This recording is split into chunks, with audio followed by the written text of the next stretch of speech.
en este espacio compartiremos un tema muy importante, mismo que ha inquietado y sigue inquietando a nuestra sociedad, mismo que el día de mañana dejará mucho que decir. El tema que les presentamos en este espacio es la educación virtual, una oportunidad o una amenaza para las y los estudiantes en el Ecuador durante la pandemia. Para una mejor comprensión del mismo, lo hemos dividido en fragmentos que facilitará la comprensión para quienes nos observan. Para conocer más de esto, quédense con nosotros en este su espacio.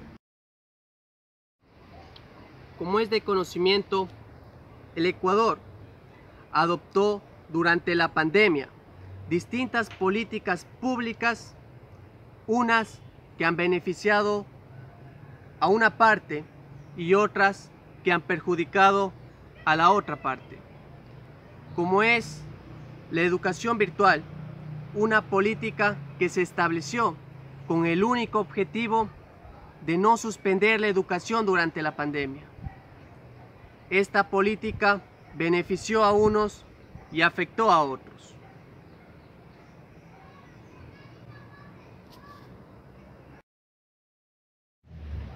La prensa ecuatoriana pintó a este régimen educativo como una oportunidad para las y los estudiantes durante la pandemia, con el objetivo de no suspender esta educación. En la portada de los principales medios de comunicación, televisivos o lectores, fue presentada una niña con una computadora, otra niña con una tablet y una niña con un teléfono celular.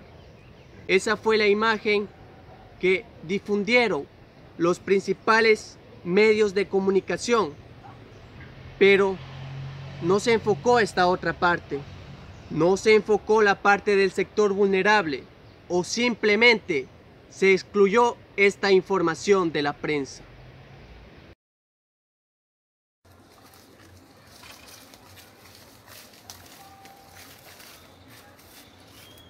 Frente a lo que la prensa ecuatoriana dijo sobre la educación virtual, es que la realidad es uno de los tantos caminos que miles de niñas, niños, adolescentes y jóvenes tienen que caminar diariamente para acceder a este régimen que se pintó como una oportunidad para las y los estudiantes en el Ecuador. Mismo régimen que en este momento lo califico de insensato, indescriptible e indolente con las clases más vulnerables en este tema de la educación. Niños como ellos diariamente tienen que caminar horas para acceder a esta educación tan insensata que planteó el régimen de Moreno. Los medios de información fueron bastante objetivos al decirnos o informarnos que la decisión por parte del gobierno al insertar en la educación virtual fue una de las mejores decisiones que pudo tomar. Claro, por supuesto que era la mejor decisión que pudo tomar el gobierno. Todo esto de que todos de la misma manera no podamos acceder a la educación, pienso que esto ha sucedido por falta de políticas públicas por parte del Estado, como es el gobierno del Ministerio de Educación. El Estado no nos garantiza de ninguna manera que todos accedamos a la conectividad o a que nosotros tengamos en el sector rural una computadora o un celular avanzado. No puede medirse de igual manera con un estudiante de la ciudad con un estudiante del sector rural. ¿Por qué? Por falta de acceso al internet o por falta de acceso a algún aparato tecnológico. Estos ajustes se ha visto como un ajuste neoliberal. En la mayor parte se ha visto afectada la salud, la educación, sobre todo, donde todos no podemos acceder porque simplemente no tenemos el acceso al internet o a los aparatos tecnológicos, y tampoco el Estado no nos ha garantizado de ninguna manera alguna conectividad. Hay tiempos donde en el campo llueve y en ese momento se quedan hasta sin luz, se pueden dañar los aparatos tecnológicos. Es así donde podemos ver que el Estado no nos está garantizando el acceso a la educación, ya sea a los niños que van a las escuelas, a los adolescentes que están en los colegios o a los que están en la universidad. Vuelvo y repito, esto es falta de políticas públicas. Es un momento histórico complejo donde se ve fácilmente una discriminación a las personas de bajos recursos económicos, porque somos nosotros los que no contamos con un buen recursos económicos, los que no accedemos al internet o a un aparato tecnológico. Acceso y recursos. Desde la declaratoria de la OMS, la Organización Mundial de la Salud, de que el nuevo virus denominado COVID-19 es una nueva pandemia mundial, los gobiernos de los diferentes países del mundo adoptaron varias medidas para precautelar la salud de sus ciudadanos. El Ecuador no es la excepción.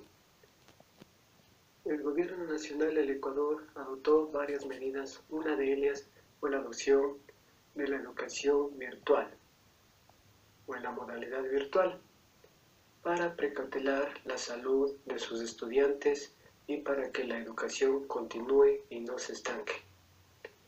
Pero esta medida trajo consigo varios inconvenientes y varios problemas, en especial a los estudiantes de bajos recursos económicos en todas las regiones del país, ya que estos estudiantes no tienen una computadora, no tienen una tablet, no tienen un celular inteligente o simplemente no tienen dinero o en sus hogares no hay dinero para contratar un plan de internet o instalar la conexión de internet en sus hogares.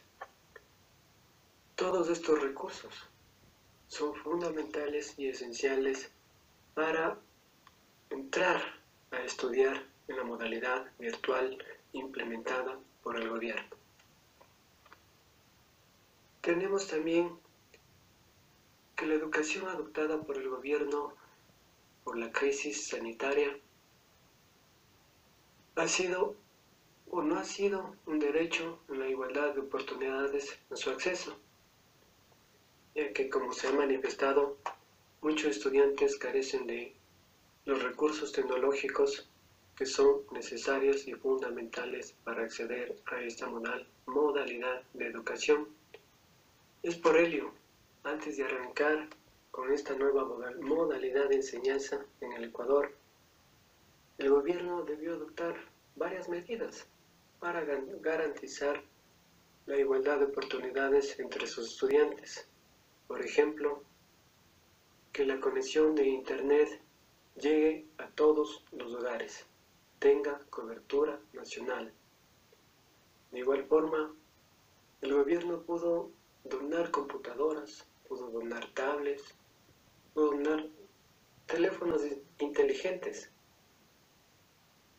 especialmente a los estudiantes de bajos recursos económicos.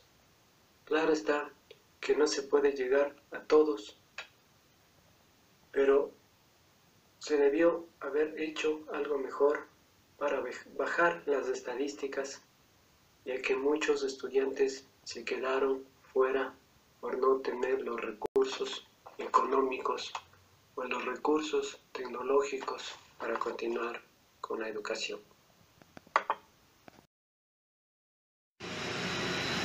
Reducción salarial. A continuación vamos a ver varios de los aspectos que se suscitaron una vez que se dictó que la nueva modalidad de estudio iba a ser virtual en el Ecuador. ¿Qué pasó cuando las autoridades competentes dictaron esta nueva modalidad de estudio?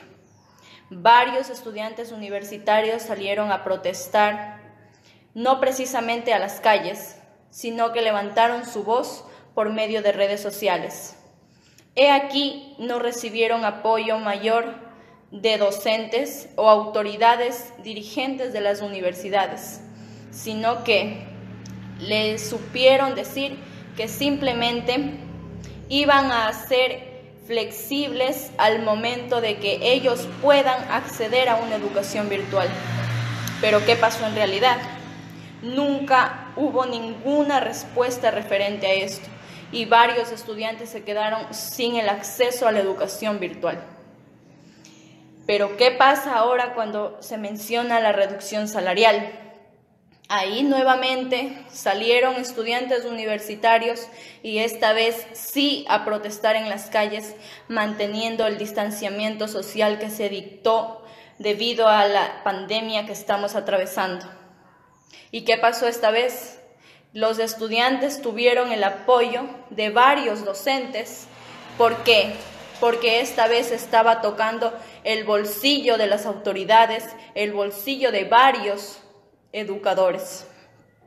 Y no lo digo por todos, porque sé que hay personas que apoyan incondicionalmente a sus estudiantes. ¿Y qué pasa ahora?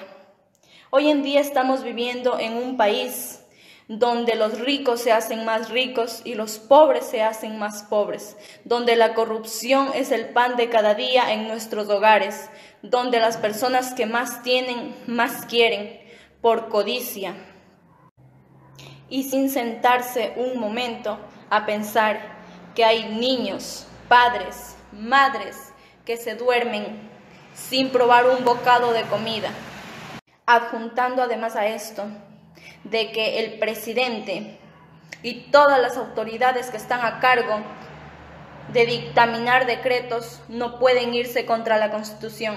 Y en la Constitución está claramente de que en crisis no se reducirá el presupuesto ni a educación ni a salud. Y ellos se fueron en contra de eso. Al sentirse presionados, ellos la opción que tomaron fue no reducir el presupuesto a las universidades. Pero ¿qué es lo que hicieron? Reducieron personal educativo del inicial. A mi parecer, es una de las educaciones fundamentales que un niño debe tener, ya que él no tiene conocimiento de lo que va a venir a futuro. Ahí muchos de los niños desarrollan su motricidad, desarrollan la base para el entendimiento de cosas futuras que vienen. ¿Y qué es lo que hacen? Lo toman como no importante a los maestros que cumplen esa gran labor. Puedo concluir con el tema tratado, de que tenemos gobernantes que toman decisiones insensibles con la clase más vulnerable de nuestro país, la clase media y la clase baja, personas que no tienen los recursos para acceder a una educación tan inequitativa.